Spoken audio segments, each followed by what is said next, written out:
ज़रा ध्यान से इस वीडियो को देखिएगा। मैं जो बात बताने जा रहा हूँ वह अचानक ग्रहमंडल में विचित्र परिवर्तन होने के कारण उपस्थित हो रहा है और ऐसी अवस्था बन रही है कि प्रत्येक राशि इससे प्रभावित हो रही है। वो क्या है? देखिए, जैसा कि आपको पता है, पहले से मैं भूमिका नहीं निभाता कि मैं ये बताऊंगा तो उसमें ये होगा, तो बिल्कुल नहीं, सीधा सीधा। आइए,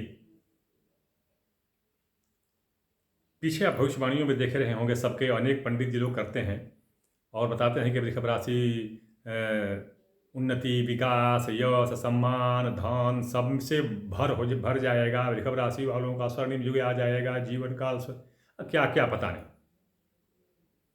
एक बात देखिए, 16 जनवरी के पहले, यही 16 जनवरी 2025 के पहले वृषभ राशि के 8वें घर में, अर्थात धनु राशि में,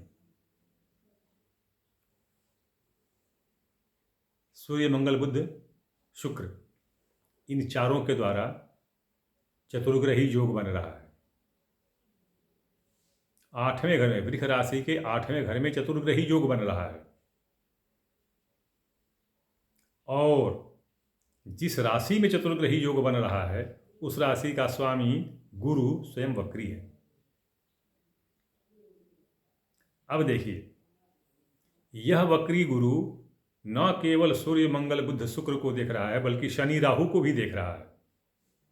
शनि, राहु पर इसकी विशेष नवम दृष्टि है। वैसे तो गुरु को ये चारों ग्रह भी देख रहे हैं, तो इन चारों ग्रह का देखना, चारों ग्रहों में देख लीजिए, सूर्य के कारण बाकी तीनों ग्रह अस्त हैं, निर्वीर्य हैं, प्रभावहीन हैं, बलहीन हैं या पापी हो गए, अशुभ फल देने वाले हो गए।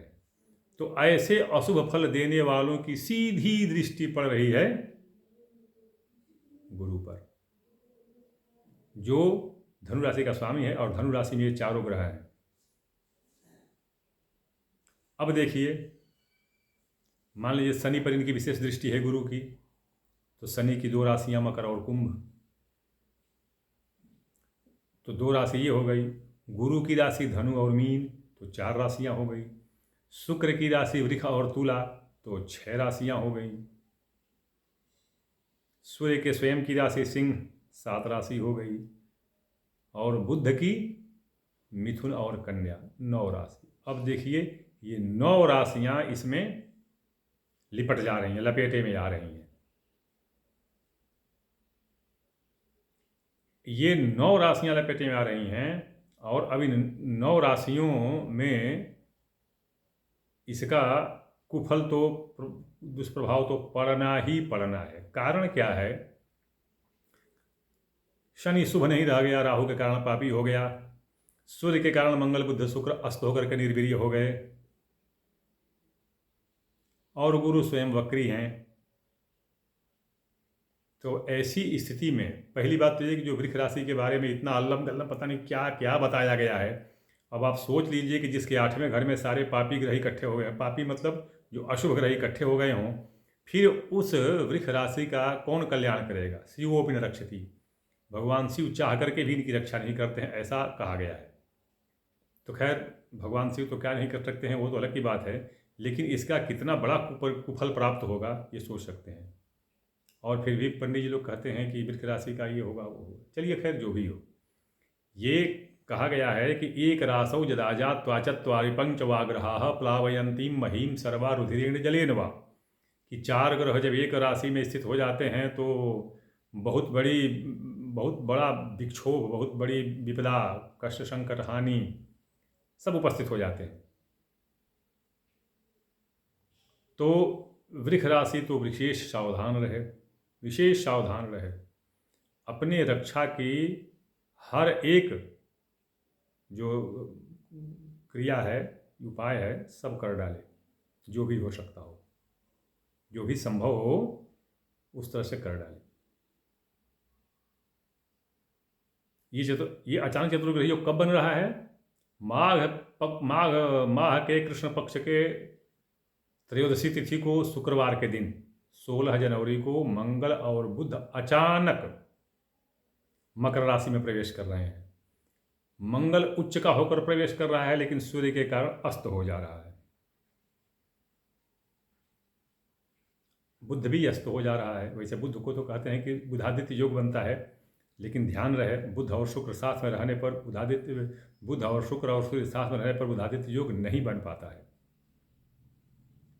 बुधादित्य योग नहीं बन पाता है। यदि बनता भी है तो भंग हो जाता है। सूर्य बुध यदि अकेले अकेले रहते हैं, ये केवल दो ही रहते हैं, तो सूर्य बुधादित्य योग बनता है। लेकिन जो ही शुक्र साथ में आया तो ये बुधादित्य योग भंग हो जाता है। तो सूर्य मंगल बुध अब रहा, सूर्य मंगल शुक्र अब रहा बुध। तो बुध जो है अस्त हो गया, तो अगर वृषभ राशि को माने तो इसका धन भाव जो है अस्त हो गया, धन भाव अस्त हो गया। खैर वृषभ राशि वालों का तो छोड़ो, ये तो विपदा ही है। देखिए, हो सकता है धनागम हो, ध्यान दीजिए, धनागम से दूना चौगुना खर्च, अनावश्यक खर्च, परिवार के में व्याधि आ गई हो, कोई दुर्घटना हो गई हो, जो जैसे भी अचानक अव्यवस्था उत्पन्न हो गई हो, अचानक धनाभाव आ गया कहीं का, तो ये भी होगा। तो जितनी आमदनी होगी उसका चौगुना पचगुना खर्च हो जाएगा। तो केवल ये मत देखिए कि इतना धन आ गया है, चाहे आने वाला है। तो इस तरह से धन का आगमन बल्कि विपदा ही दे रहा है। विवाद, मनमुटाव, मुकदमा, झगड़ा, वैर सब यही दे रहा है। अब इस चतुर्ग्रही योग के कारण मैं जैसा कि बता दिया आपको कि ये आपकी 9 राशियां प्रभावित हो रही हैं, इससे 9 राशियां प्रभावित हो रही हैं। इससे बचने वाले में हमारे इसमें देखिए, मंगल की 2 राशियां मेष और वृश्चिक, शनि की 2 राशियां मकर और कुंभ, तो 4, बुध की 2 राशियां मिथुन और कन्या, 6, शुक्र की 2 राशियां वृष और तुला, 8, और सूर्य की सिंह राशि 9। अब ये 9 राशियां तो प्रभाव में आ जा रही हैं।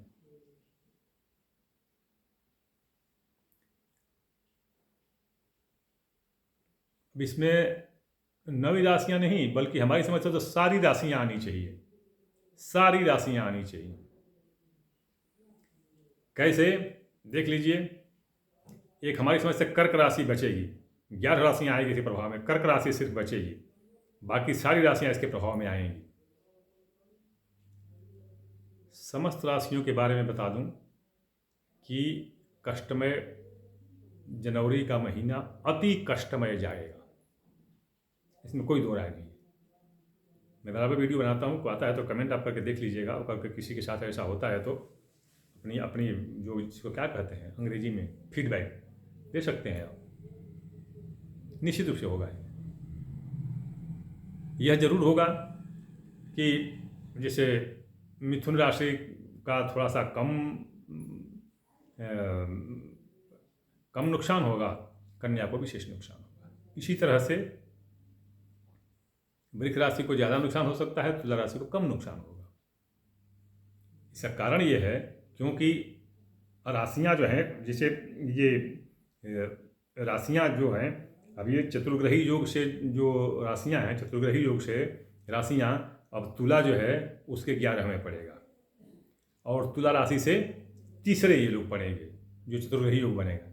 तो इस तरह से जो दो राशियां हैं एक एक ग्रह की, उनमें से प्रथम जैसे मंगल का क्या पड़ेगा, पहले मेष और वृश्चिक बाद में आएगा।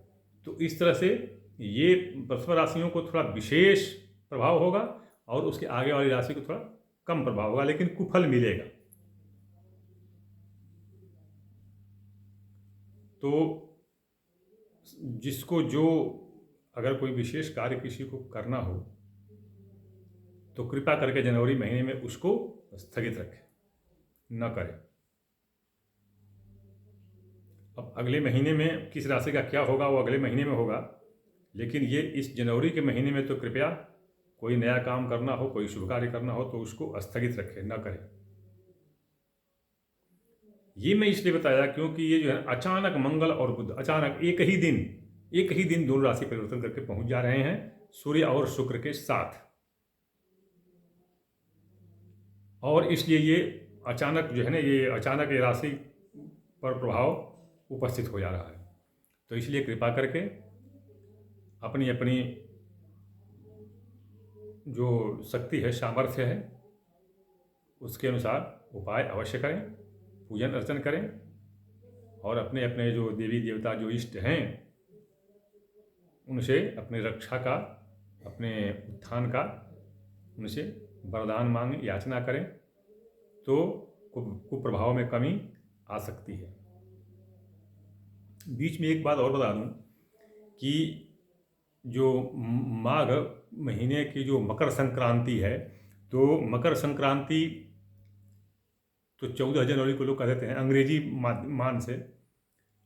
तो अंग्रेजी मान से 14 जनवरी तो ठीक है, लेकिन हमारे हिंदी मान से उसमें क्या होता है, 7-8 घंटे 10 घंटे का अंतर पड़ जाता है। देखिए मैं बता दूं कि जब ये अंग्रेजी कैलेंडर बना था, जब यूरी गैगरिन ने इसको बनाया था, तो उसी वक्त इसने कहा था कि प्रति 400 वर्ष पर इसकी समीक्षा होनी चाहिए।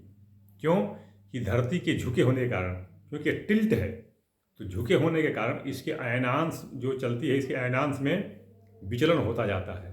परिणाम क्या होता है कि हर 400 वर्ष पर इसमें ज़्यादा अंतर आ जाता है। इसलिए कैलेंडर की समीक्षा होनी चाहिए, लेकिन लोग श्रम, अज्ञानता, हठवादिता और लालच, इसके कारण इसको लोग ज्यों का त्यों छोड़ दिए और लकीर का फकीर बन के उसका आज तक अनुसरण कर रहे हैं। लेकिन हमारा हिंदी कैलेंडर जो है, यह तो नक्षत्रों के ऊपर, तारा के ऊपर, ग्रह के ऊपर चलता है। वो तो अपने समय से काम करेंगे, हम अपने काम नहीं करेंगे, वो तो अपना समय से काम करेंगे। तो इसलिए हमारा जो त्यौहार व्रत है वो अंग्रेजी से नहीं, हिंदी से चलता है। ये ईसाई, यहूदी और मुसलमान या पारसी वगैरह में ये मकर संक्रांति नहीं होता है, हमारे हिंदू में होता है। तो हिंदू त्यौहार को अंग्रेजी माध्यम से बनाएंगे तो वही बात हो गई उल्टा सीधा कि अंग्रेजी माध्यम से हिंदी का त्यौहार मनाएं, कभी संभव ही नहीं है। तो ये जो है 14 तारीख को, 14 जनवरी को रात में 9:40 पर सूर्य मकर राशि में प्रवेश कर रहे हैं। तो रात को 9:40 सूर्यास्तो गते तिथि संक्रांतो न मन्यते। तो अब संक्रांति उस दिन पुण्यकाल नहीं होगा, यह होगा तो 15 जनवरी को ही होगा पुण्यकाल, क्योंकि तब भगवान सूर्य उदय होंगे। तो उनके उदय होते समय मकर राशि में वो होंगे। 14 जनवरी को उदय होंगे तो वो मकर राशि में नहीं होंगे, धनु राशि में होंगे। तो ये ध्यान दीजिएगा, ये सब बात, ये कुछ बातें हो गई थी इसलिए मैंने वीडियो बना दिया। अगला वीडियो जो बना रहा हूँ उसको आपको विशेष रूप से देखना है, क्योंकि वो विचित्र वृत्तांत है, कहीं मिलेगा नहीं। मैं तो ऐसे पता नहीं बहुत सारी ढेर सारी पुस्तकें मैंने पुरानी और नई रखी हैं, तो ढूंढता रहता हूँ, कहीं कहीं से कहीं से मिल जाता है। फिर उसका मैं प्रयोग करता हूँ, विभिन्न लोगों पर प्रयोग करता हूँ, आते रहते हैं लोग, उनसे प्रयोग करता हूँ।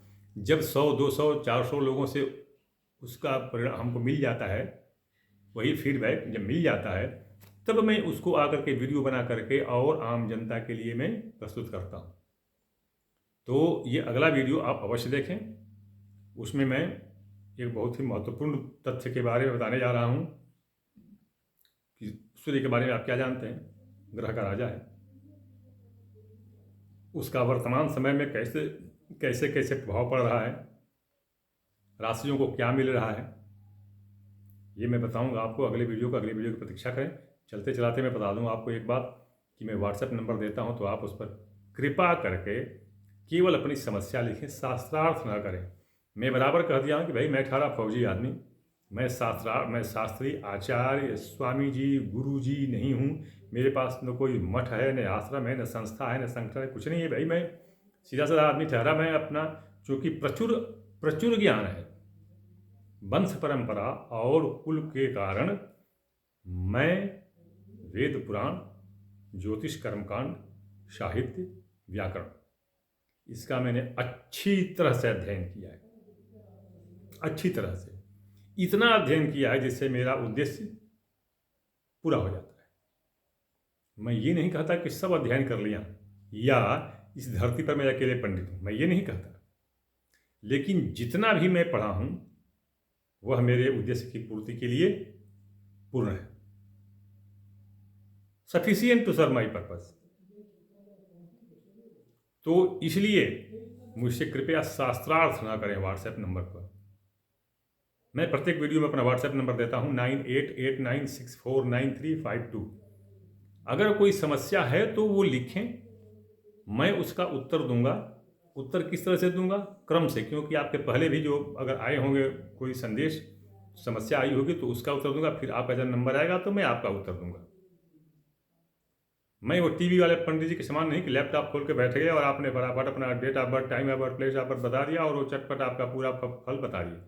मेरे से ये नहीं होता है, मुझे गणना करने में समय लगता है और जब मैं गणना कर लेता हूँ तब मैं उत्तर देता हूँ। अगली बात यह है कि जब तक मैं भारतीय सेना की सक्रिय सेवा में, सशस्त्र सेना की सक्रिय सेवा में था, तब तक तो मैं निःशुल्क सेवा करता था, किंतु आज मैं सेवानिवृत्त हूँ, इसलिए मैं शुल्क लेता हूँ तब सेवा करता हूँ। और जहाँ तक मुझे देखने में आया है कि श्रेष्ठ पंडित जी लोगों से मेरा जो शुल्क है, दक्षिणा है, वो ज़्यादा है। ज़्यादा क्या, बहुत ज़्यादा है। तो इसलिए कृपया अगर समर्थ हों, इच्छुक हों, आवश्यकता हो तो संपर्क करें, अन्यथा संपर्क न करें। अगले वीडियो की प्रतीक्षा करें। वीडियो बड़ी होती चली जा रही है, कोई लाभ नहीं है।